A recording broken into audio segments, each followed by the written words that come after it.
ভাবা যায় এরকম একটা বিলাসবহুল গাড়ির বছরে আয়কর মাত্র 30,000 টাকা। গাড়ি দেখে মনে হয় মিনিমাম 1.5 থেকে 2 লক্ষ টাকা এটার এআইটি হবে, বাট আসলে কি ভাই 30,000 টাকা? ভাইয়া মাঝে মধ্যে খুব মানে পেরেশানিতে পড়ে যে আমরা নিজেরাই। হ্যাঁ। কাস্টমার বলে কি ভাই আসলেই 30,000 টাকা? হুম পরে আমাদের যে প্রিভিয়াস আলফার্ড গুলো বিক্রি হয়েছে বা ওইখানে যদি আমরা মানি রিসিটটা বের করে দিই, হুম হুম হুম। তখন বলি এই যে ভাই 30,000 টাকা। দুদিন তখন আগে বিশ্বাস এরকম করে। বাধ্য হয়েছি একজনকে দেখানোর জন্য, উনি বিলিভ করেন না। আচ্ছা। আসলে বিলিভ করবে ভাইয়া কিভাবে? দেখেন একটা গাড়িতে এত বড় একটা লাক্সারিয়াস গাড়ি, এখানে হচ্ছে এত রকমের ফিউচার এই গাড়িটাতে। হুম হুম আপনি দেখেন যে বিশ্বাস করা আসলেই কাস্টমারের জন্য একটু মানে কঠিন হয়ে যায়। আচ্ছা। আপনি যদি নোমান ভাই একটা গাড়িতে মানে কি একটা গাড়ি আছে যেটা হচ্ছে আপনি পাটা লম্বা করে পুরো হেলান দিয়ে ঘুমায় যাবেন, কি এমন গাড়ি আছে টয়োটা আলফার্ড ছাড়া? আপনি বলেন। এখানে দেখেন আপনি লেগ রেস্টটা উঠে গেল, এখানে আপনি হেলান দিলেন।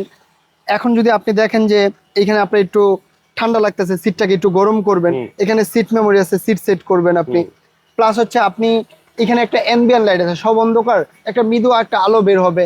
আপনি ধরেন এখানে গান শুনতে মনে চাইছে বা ওয়াজ শুনতে মনে চাইছে, আপনি এটা ওপেন করে দিলেন, এখানে জেবিএল সাউন্ড সিস্টেম, প্রত্যেকটা জায়গায় স্পিকার আছে। এখানে আপনি বৃষ্টি পড়তেছে, বৃষ্টি দেখবেন বা রোদ দেখবেন।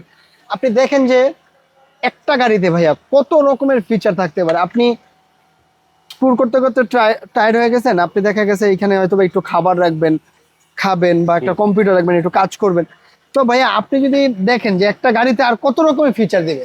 এবং পিছনের সিট যেমন কমফোর্ট, ফ্রন্ট সিটে যে বসবেন এই সিট গুলো এইটার কিন্তু মধ্যেও কমফোর্ট। আছে, মানে এখানেও এমন না কিন্তু যে যে আপনার যে লেগ নাই, রেস্ট আছে। হ্যাঁ, লেগ আছে, আপনি চাইলে এটা তো ঘুমায় পাওয়ার ঘুমায় সিট যেতে আছে। পারবেন। আচ্ছা, তো খুবই লাক্সারিয়াস সেগমেন্টের একটা গাড়ি Toyota Alfred executive lounge. Headlight থেকে শুরু করে গ্লাস থেকে শুরু করে সবই হচ্ছে স্টক। ঢাকার যে কোনো সার্ভিস সেন্টার চেক করে নিতে পারবেন। প্রাইস যদি আসি, প্রাইস কত পড়বে? ভাইয়া প্রাইস পড়বে ফিক্সড 67 লাখ টাকা। আপনি বাংলাদেশের যে কোনো জায়গা থেকে আগে চেক করবেন, আপনার মাইন্ড স্যাটিসফ্যাকশন আসবে, দেন হচ্ছে আমাদেরকে টাকা দেবেন, তার আগে দিতে হবে টাকা না। তো 2025-এর। চারোটা চাকা 2025 সালের ভাইয়া। পেপারস আপডেট, গাড়িতে কোনো ধরনের কোনো অ্যাক্সিডেন্ট হিস্ট্রি নাই। শুধুমাত্র বিআরটি এর প্রসেস করতে যত সময় লাগে এতটুকু সময় আপনি আমাকে দিবেন। তার বাইরে আপনাকে 1 টাকার কোনো কাজ করতে হবে না। আপনি আসবেন, শুধু ডেলিভারি নিয়ে চলে যাবেন ইনশাআল্লাহ।